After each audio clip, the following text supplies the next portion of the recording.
Google runs more than 90% of search in Europe. Every query typed, every link clicked, every result skipped. For 2 decades, all of it has flowed into one company's servers. That dataset may be the most valuable trade secret on Earth. And on July 16th, the European Commission ordered Google to start sharing it. Not a suggestion. 2 binding decisions under the Digital Markets Act, backed by fines of up to 10% of global annual revenue. On Alphabet's numbers, that is an exposure north of $35 billion. Google must also crack open Android, handing rival AI assistants the same deep hooks into your phone that its own Gemini assistant enjoys today.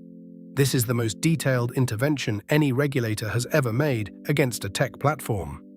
Let's follow the money. Why should you care about a Brussels ruling? Because the fight over AI assistants is really a fight over distribution. Whoever answers your questions shapes what you buy, what you read, and increasingly how you work. Today, on roughly 3 billion Android devices, that position belongs to Google by default. Gemini gets the wake word, the home button, the ability to see your screen and act across your apps. Rivals get a downloadable app buried in a folder. If this order works, the assistant on your next phone might not be chosen by Google. It might be chosen by you. And when defaults become choices, quality tends to rise and prices tend to fall. That is the theory. Here is what actually happened. Here's what we know. On July 16th, the Commission issued 2 specification decisions. Decision 1 covers Android. Google must open 11 system-level features to rival assistants: wake word detection, the home button trigger, screen reading, and the ability to complete tasks across apps. Rivals get what Gemini has, working in Android 18 by August 2027. Decision 2 covers search data. Google must license anonymized query data, the text people type, the results shown, what got clicked, and each result's ranking position key to competing search engines and to AI chatbots that answer questions using live web retrieval. That explicitly reaches players like OpenAI and Anthropic.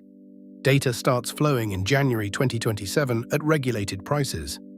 These are not vague principles. This is an engineering calendar with dates, data fields, and audit requirements. Now the analysis, why this data matters more than any algorithm. Search engineers call it implicit relevance feedback.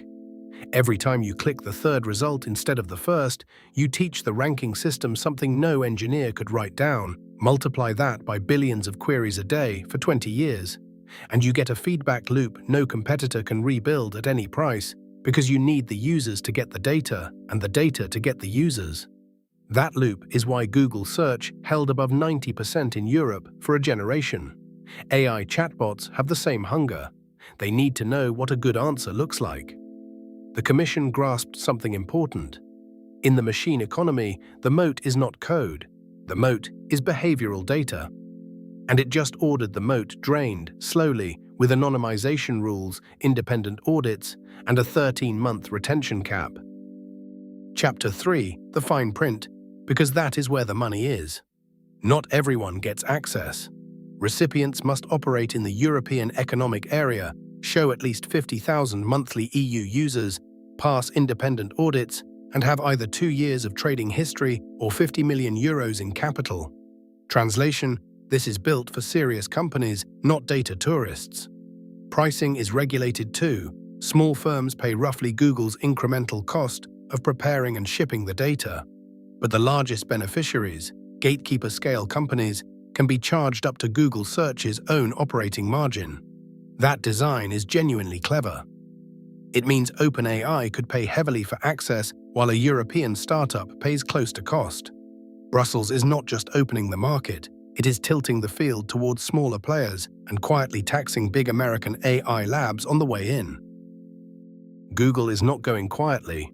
Its president of global affairs, Kent Walker, responded the same day, arguing the order exposes Europeans' private searches to unfamiliar companies and hands sensitive device permissions to third parties. He cited warnings from the EU's own cybersecurity agency.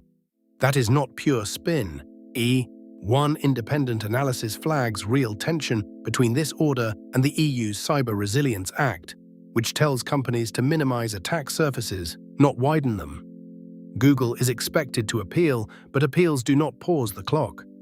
The calendar runs anyway. Eligibility forms in August. Template contracts in September. Data pricing locked by January 2027.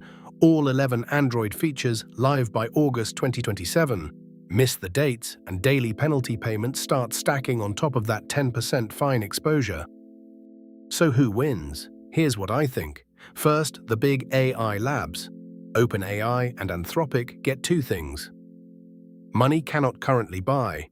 Google-grade relevance data and equal footing on billions of Android phones. Second, European AI startups who receive the same data near cost. The EU is effectively subsidizing its own assistant industry with Google's asset. Third, possibly you. If rival assistants can genuinely wake your phone, read your screen, and act across your apps, assistant quality becomes a real competition instead of a default setting. Competition has a habit of showing up in your favor. Better products, lower prices, more choice. The catch is timing. None of this arrives before 2027.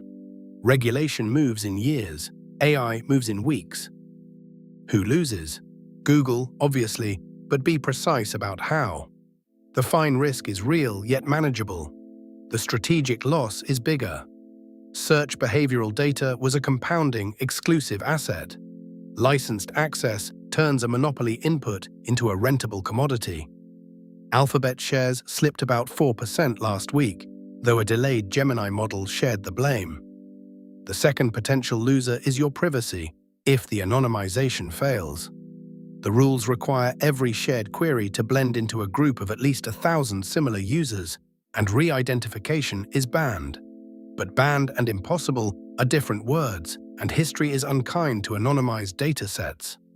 Third, anyone who bet the AI race would be settled by distribution alone. If assistants must compete on merit in Europe, model quality suddenly matters more than default placement. 60 seconds on the rest of the week. Item 1. Anthropic's march to the public markets is speeding up. The Claude maker has confidentially filed IPO paperwork, and reporting now points to a possible late 2026 listing. Annualized revenue around $47 billion, and a valuation that could clear $1 trillion. If it lands, it would be among the largest listings in history, and the first real public market price on a frontier AI lab. Item 2. Meta committed $50 billion to a single data center campus in Louisiana, inside an AI infrastructure budget of $125 to $145 billion this year. That is one construction project worth more than most public companies. The CapEx arms race is not slowing down.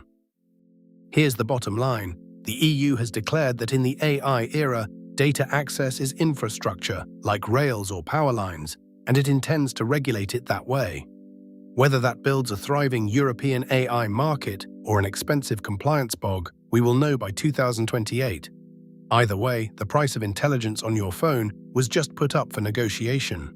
If you want the money side of the machine economy without the hype, subscribe and hit the bell. We post daily, and the current lands twice a week. See you in the next one.